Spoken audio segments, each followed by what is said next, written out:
కాకినాడ భోగి గణపతి పీఠంలో 86 శ్రీవారి జపయజ్ఞ పారాయణ కార్యక్రమాన్ని ఘనంగా నిర్వహించినట్లు పీఠం ఉపాసకులు దూసలపూడి రమణరాజు తెలిపారు.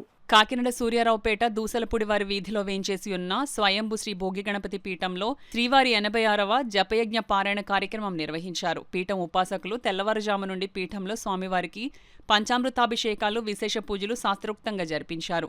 అనంతరం పీఠంలో గోవిందనామాలతో స్వామివారి సంకీర్తన జరిగింది. ప్రతివారం స్వామివారి దశావతారాలకు పూజలు నిర్వహిస్తున్నారు.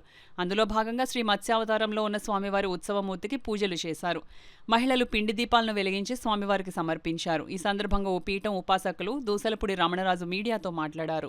శ్రీ వెంకటేశ్వర స్వామి వారి యొక్క ఈ పూజా కార్యక్రమం నిర్వహణంతో కూడా భోగి గణపతి పీఠంలో జరుగుతూ ఉంది. ఈ సందర్భంగానే మరి 24 నెలల పాటు ఈ చతుర్థి ఉపవాసం చేసినటువంటి ఉపవాసకులతో సంకష్టహార చతుర్థి మాసోత్సవాలు జరుగుతూ ఉన్నాయి.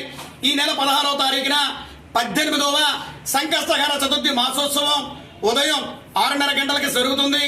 అదేవిధంగా చంద్రునికి ఆర్ఘ్యం ఇవ్వడం ద్వారా ఈ యొక్క అఖండ హారతి కార్యక్రమం జరుగుతుంది.